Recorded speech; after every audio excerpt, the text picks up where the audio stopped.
Entonces, habiendo ya compartido en cierto detalle uno de los pasajes más gloriosos del Nuevo Testamento en cuanto a la divinidad de Jesús, y habiendo también compartido acerca de los atributos que manifestó y de lo que Él recibió de la respuesta de aquellos que estuvieron en contacto con su ministerio y con su llamado, ahora estaremos compartiendo acerca de la historia brevemente de cómo la divinidad llegó a ser aceptada como una doctrina de la Iglesia. Recuerdo en una ocasión un profesor de una clase dijo lo siguiente, dijo: la historia de la Iglesia cristiana no cayó en un precipicio el día que murieron los últimos apóstoles. Y tiene toda la razón.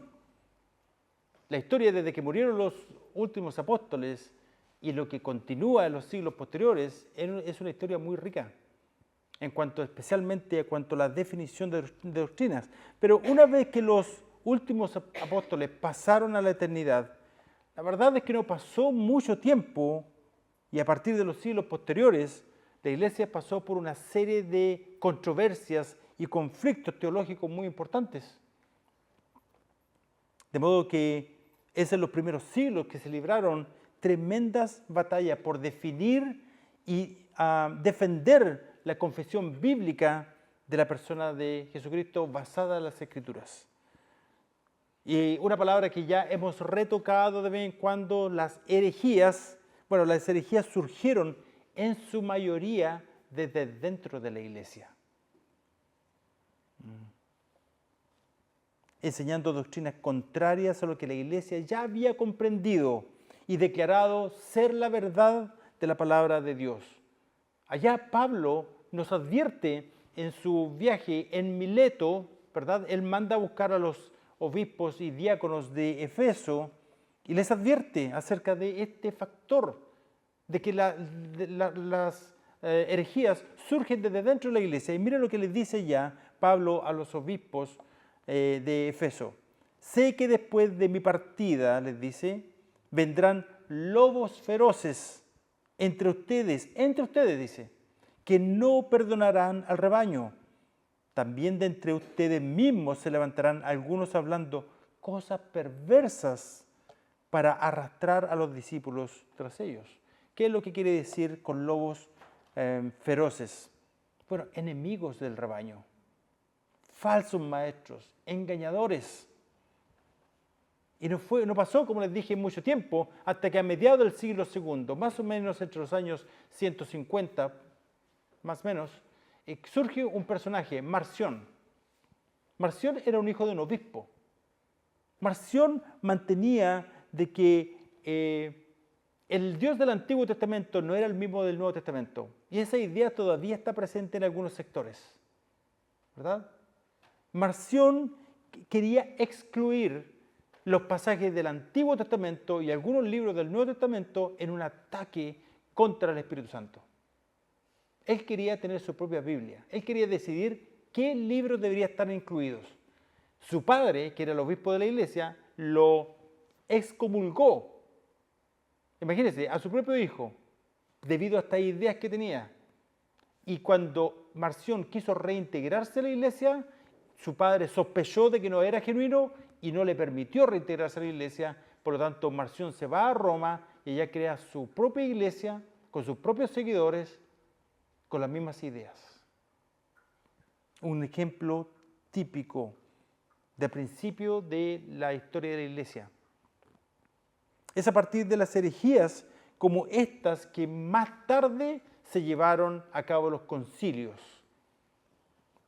En general se debe reconocer que los hijos de Dios tenemos un pequeño problema con la pereza. Supongamos que no hubiesen surgido las herejías para amenazar la verdad establecida por las Escrituras, como se dice, la iglesia se habría quedado dormida en los laureles. Y la comprensión de la verdad de Dios no se habría desarrollado como la vemos hoy en día. La herejía ha actuado como ese aguijón para sacar y despertar a la iglesia de la complacencia de la comodidad y de la pereza espiritual. En su providencia, en su sabiduría, en su soberanía, Dios ha permitido que la verdad bíblica fuera amenazada para mostrar a su pueblo que la existencia de la misma iglesia está en peligro y que la iglesia debe ponerse a trabajar buscando las Escrituras para proteger a la iglesia de los dardos de la herejía con las armas de la verdad de Dios. Y eso es exactamente lo que hicieron. Y es exactamente lo que se supone que deben hacer los líderes y pastores hoy en día. No deberían actuar como si el Evangelio no está en peligro. El Evangelio está en peligro. No deberían actuar como si la palabra de Dios, la integridad de la palabra de Dios no estuviera en peligro. La integridad de Dios está en peligro, de la palabra del Señor. No deberían actuar como que la iglesia está viviendo en la utopía, ¿verdad? O sea, la iglesia no hay ningún peligro que la afecte ni que la amenace, porque constantemente la iglesia está siendo amenazada. Como lo he dicho anteriormente y le he dado este ejemplo, una herejía es como ese pastito que de repente usted tiene en su entrada de auto, en su jardín, que no corresponde ese pastito ahí, ¿verdad? Ese pastito que usted lo ve un día dice, ¿de dónde salió ese pastito? Esa maleza, ¿cierto? Y un día dice, un día le voy a echar veneno. Y se consigue un buen veneno y le echa el veneno. Y después de 5 días soleados, usted ya ve que el pastito ya se está muriendo, a la semana siguiente se fue. Y usted piensa que nunca más va a ver a ese pastito. 3 meses después, de nuevo está ahí, ¿verdad? Y así son las herejías, rebrotan. Y les voy a explicar, les voy a dar algunos ejemplos en esta sesión. Considerando todas las distorsiones y las falsas enseñanzas que se propagan como si fueran pólvora, no podemos darnos el lujo de ser perezosos, de ser indiferentes, de no advertir a la iglesia acerca de estos lobos que no perdonan el rebaño. Ustedes los ven allá adelante, hay un cartel largo, grande, en inglés, que lleva por lo que podría decirse que es el lema de esta iglesia, el cual se encuentra allá en Colosenses 1:28. Dice, por lo tanto, hablamos a otros de Cristo, advertimos a todos y enseñamos a todos con toda sabiduría que Dios nos ha dado. Esa es la traducción de la Nueva Traducción Viviente, me encanta, muy linda. De hecho, podríamos tal vez imaginar que quienes defendieron la verdad en esos tiempos tenían muy claro el encargo solemne que Pablo le da a Timoteo. Pablo le da a Timoteo, con respecto a las Escrituras, con respecto a la sana doctrina, le entrega un encargo solemne. Allí en Timoteo 4:15, Pablo exhorta a Timoteo acerca de la verdad, acerca de la sana doctrina, esa que es tan despreciada por falsos maestros, por aquellos comunicadores del Evangelio, ¿verdad? De modo que Pablo le dice a Timoteo, reflexiona sobre estas cosas, dedícate a ellas, para que tu aprovechamiento sea evidente a todos. Otras buenas traducciones, en lugar de decir dedícate a ellas, dicen sé diligente, presta atención, pero la que más me gusta es la traducción que dice sufre dolores por estas cosas. En el mismo lenguaje probablemente, ya en Gálatas 4:19, Pablo dice, hijos míos, por quienes sufro dolores de parto hasta que Cristo sea formado en ustedes. Como les dije, ustedes lo pueden ver o lo han visto. Lamentablemente, en muchas iglesias se ve la pereza espiritual. Es importante enfatizar que las doctrinas de la divinidad de Cristo siempre fueron creídas desde el principio. Ustedes ya les conté la historia de Tomás, ¿verdad? Que él, justo ahí, Jesús ni siquiera había ascendido al cielo y él reconoce, hace un reconocimiento, una declaración, Señor mío y Dios mío. Esto no era un invento que más tarde, siglos más tarde, decidieron ellos inventar de que Jesús era Dios. justo desde el principio, ya era comprendido. Todos lo comprendían que Jesús era Dios. Sin embargo, los debates que surgieron obligaron a la iglesia a definirse de una manera unificada con respecto a estas doctrinas. Y Dios levantó a grandes hombres que amaron la palabra de Dios, que fueron diligentes, profundos conocedores de las Sagradas Escrituras y defensores de la fe, que declararon contundentemente y firmemente que creemos en Cristo, quien es a la vez verdadero Dios, verdadero hombre, 100% Dios, 100% hombre. Más tarde le voy a explicar de qué se trata este dibujo, pero este es el dibujo, prácticamente en la conclusión que nos entrega lo que concluyeron allá en el concilio de Calcedonia, por allá por el año 481, si no me equivoco, 451, el cual todavía es válido hoy día respecto a la divinidad de Cristo. Todavía hasta hoy día esto se respeta. Entonces, hablemos acerca de la herejía.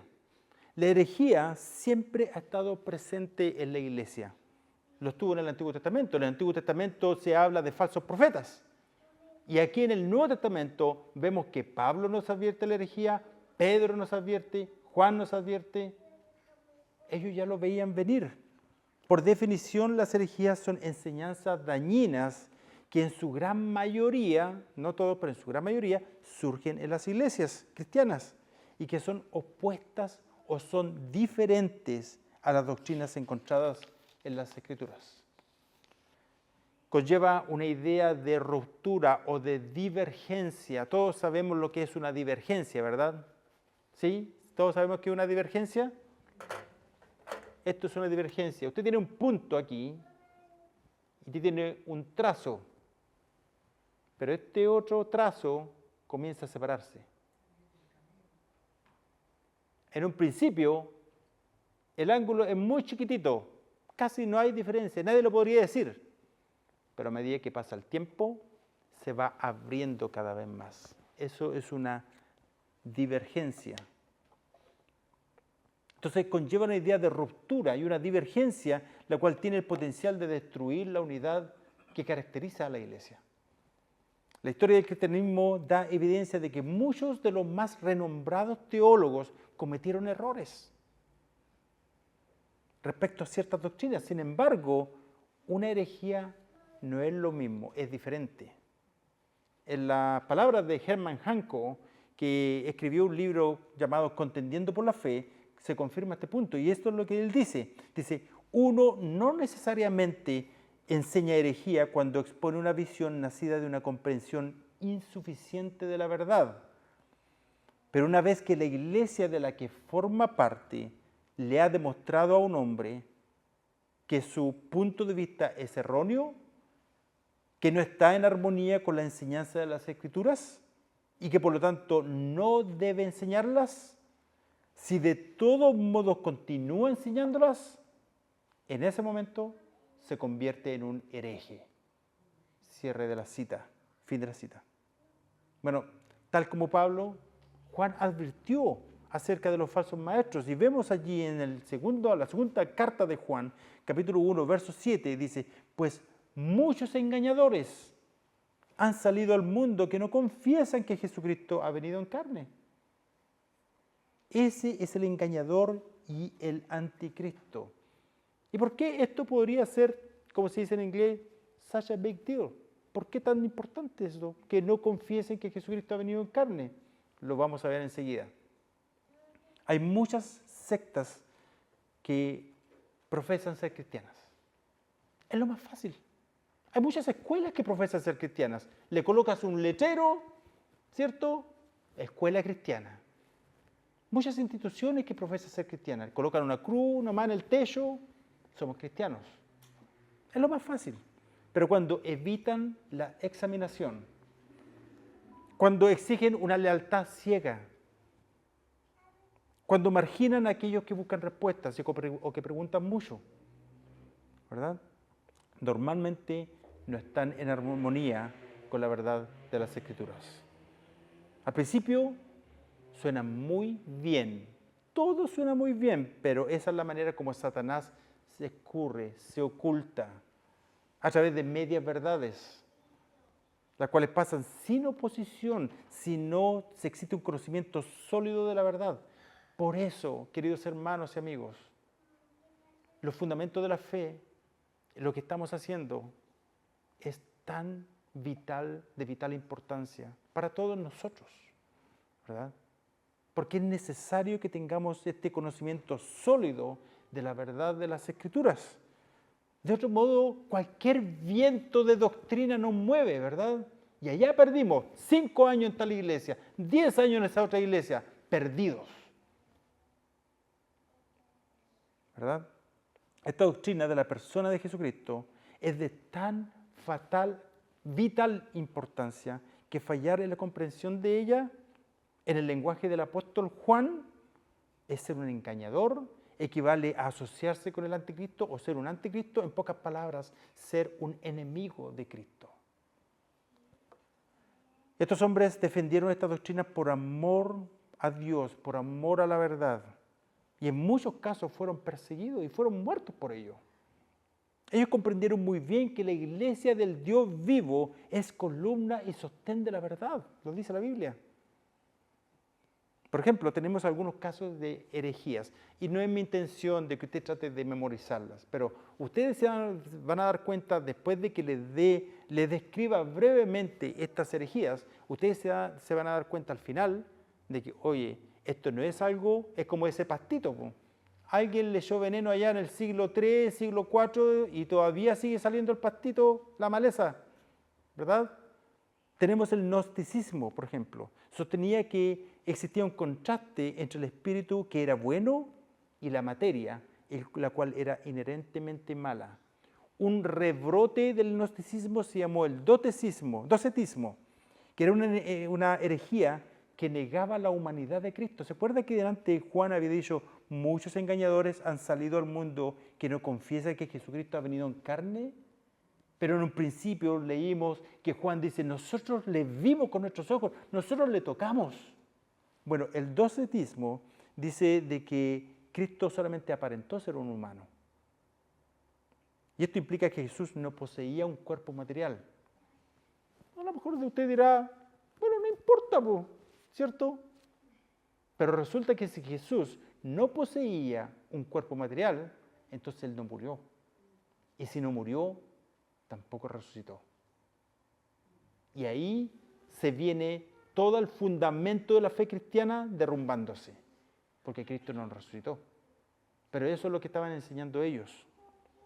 Los ebionitas es un movimiento judeo-cristiano de a fines del siglo I y a principios del siglo II que niega el nacimiento virginal de Cristo. O sea, prácticamente Jesús surgió de una relación común y corriente, normal, matrimonial. Niegan la preexistencia de Cristo. Ellos no creen que Cristo ya existía desde la eternidad pasada. No reconocen que Jesús era el Hijo de Dios. Jesús para ellos fue solamente un hombre justo, elevado a la divinidad en función de su ministerio. Ellos solamente usaban el Evangelio de Mateo y rechazaban totalmente cualquiera de las cartas de Pablo. Y el concepto islámico de los musulmanes, el concepto que los musulmanes tienen acerca de Jesús, viene básicamente del ebionismo. Los arrianos son del siglo IV. Ellos reducen la humanidad de Cristo y niegan su deidad.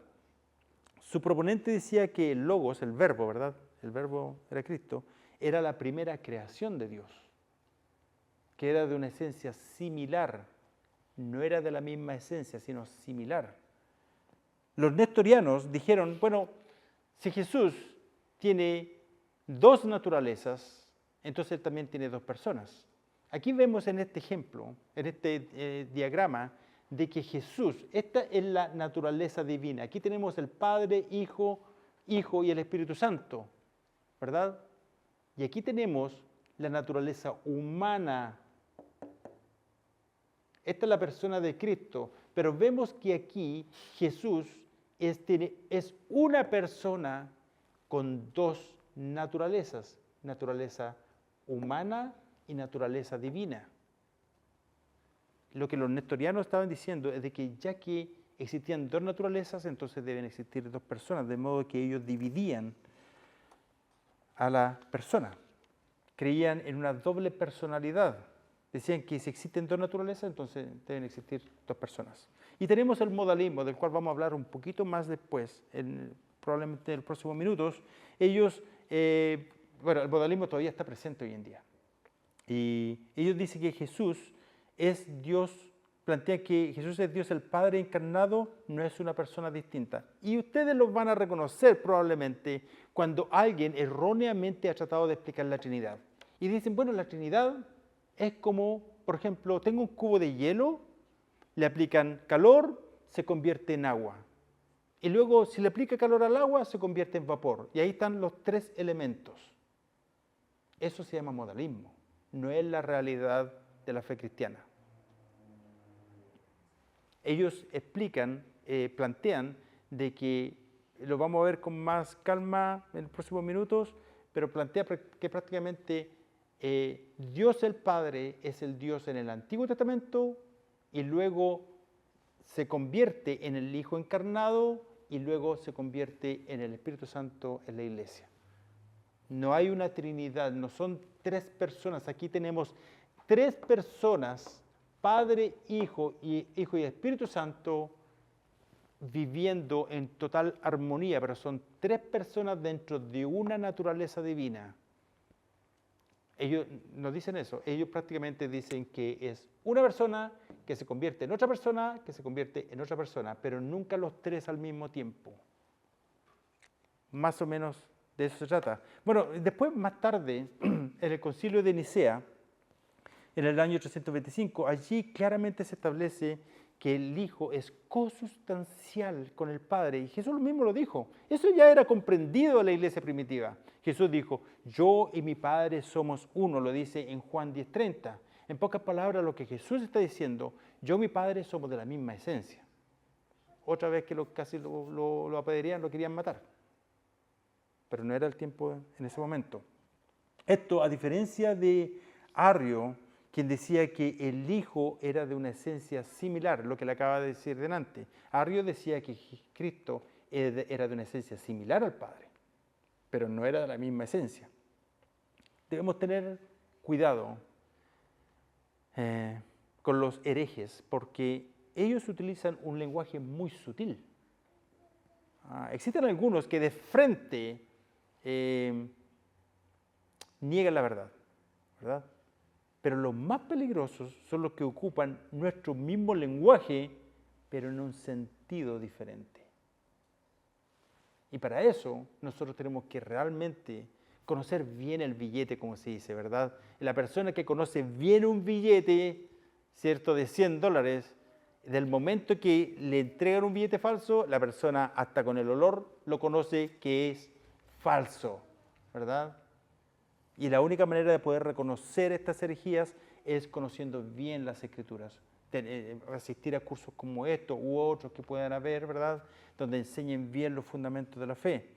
En el Concilio de Calcedonia, en el año 451, donde se dedujo esta figura, tuvo como propósito refutar algunas de estas herejías al decir que, esto es lo que dice, enseñamos a los hombres a confesar, y esto es solamente un pequeño resumen, porque realmente el texto es mucho más largo.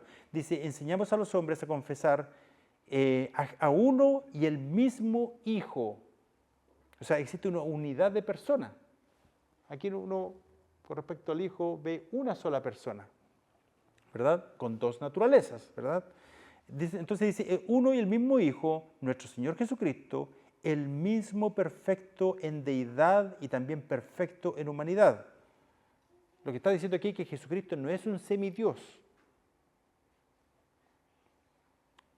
Es verdadero Dios y verdadero hombre, en pocas palabras, de la misma sustancia del Padre, en cuanto a su divinidad, y de la misma sustancia que nosotros en cuanto a su humanidad.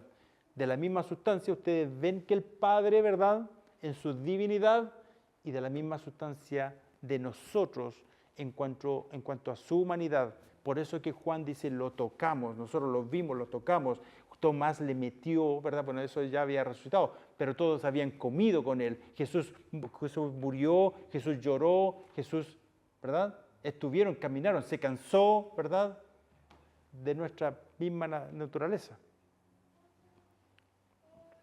Entonces, ¿cómo es que hoy en día respondemos a distorsiones modernas acerca de la persona de Cristo? ¿Cuáles distorsiones? Veamos. Hablamos recientemente acerca de ciertas herejías, ¿verdad? Bueno, tenemos el pentecostalismo unicitario. ¿Qué es el pentecostalismo unicitario?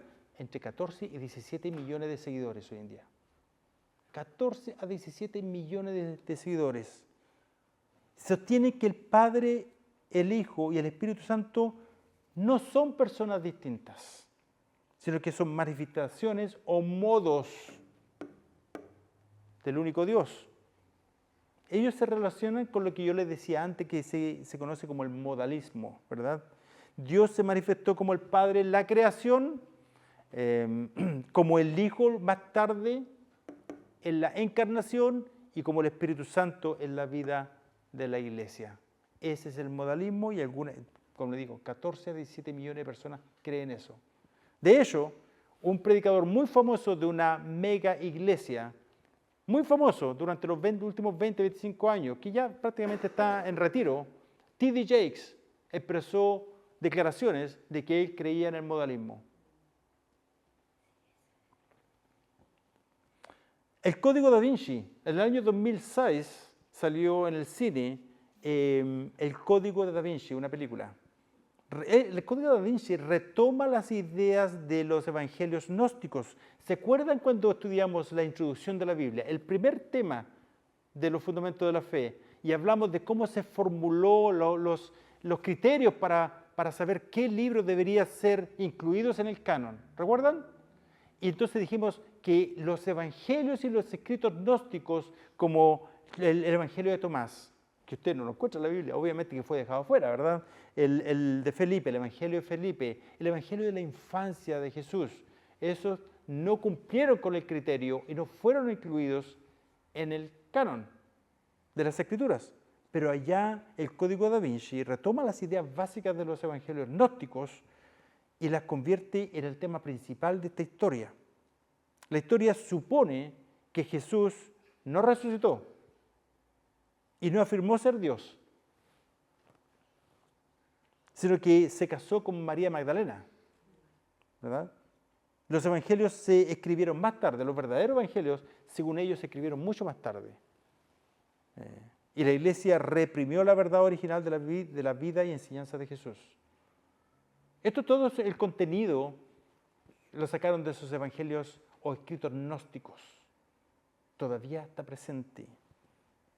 Los testigos de Jehová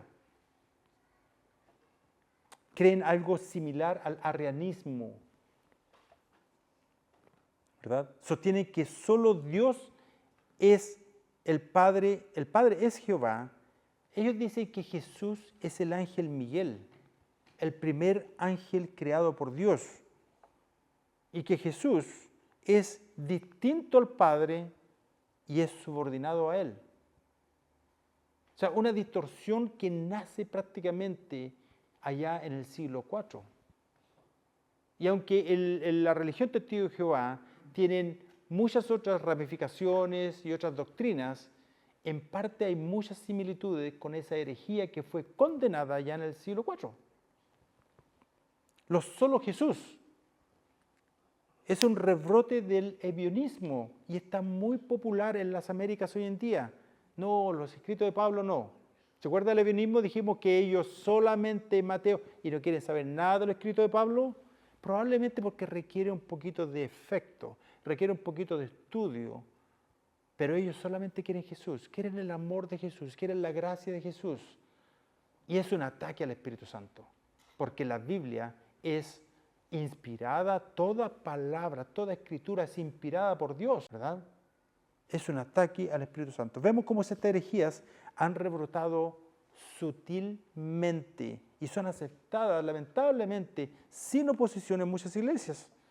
lo que fue refutado, lo que fue condenado allá en antaño, en la antigüedad, por hombres mucho más sabios que nosotros, hoy es abrazado sin cuestionamiento por muchas iglesias que solamente usan las escrituras como un buen adorno. Primera de Juan 2.19, dice, ellos, miren lo que dicen, es interesante lo que dicen, ellos salieron de nosotros. Dice, ellos salieron de nosotros, pero en realidad no eran de nosotros. Porque si hubiesen sido de nosotros, habrían permanecido con nosotros. Pero salieron a fin de que se manifestaran que no todos son de nosotros. En pocas palabras, han tomado una dirección hacia lo que tradicionalmente ha sido considerado como otro evangelio. Otro evangelio.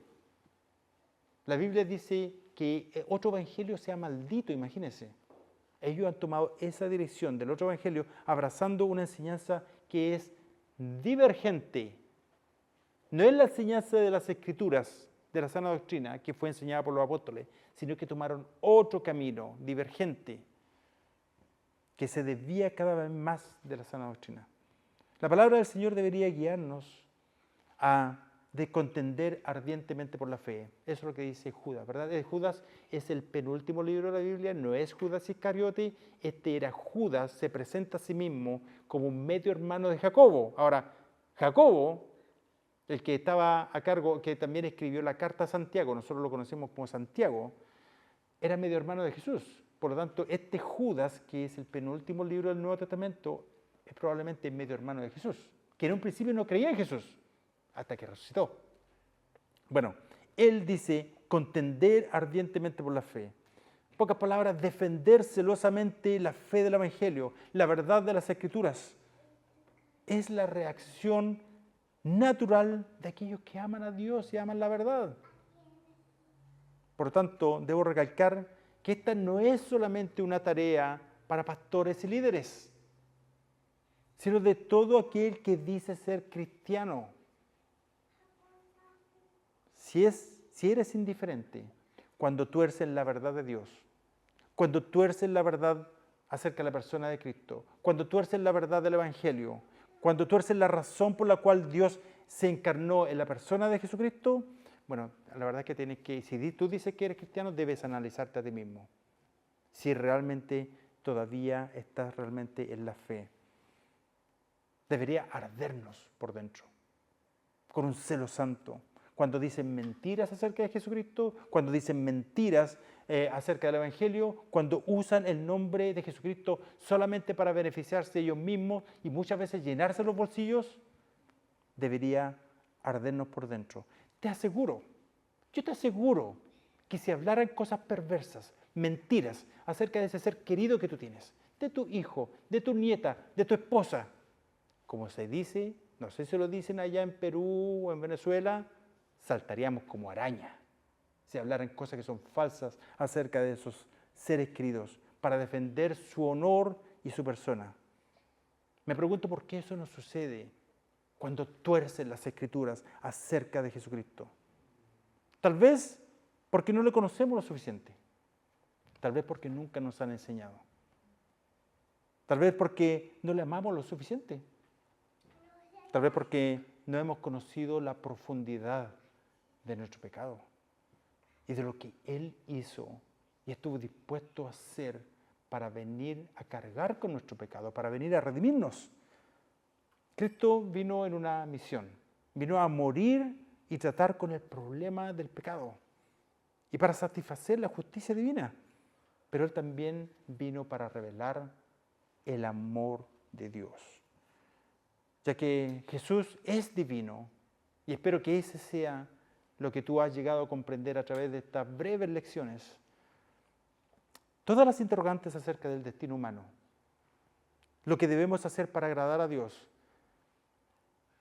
todas las interrogantes acerca de la vida después de la muerte o del propósito del hombre, todas estas cosas encuentran respuesta en Jesucristo. Y ya que Jesús habló claramente acerca de todos estos aspectos, entonces lo que hoy en día demanda es obediencia. Lo que Él hoy en día demanda es una decisión, que le reconozcamos por quién es Él y que le adoremos por quién es Él. Dios hecho hombre que vino a dar su vida. Dios vino a dar su vida para rescatarnos.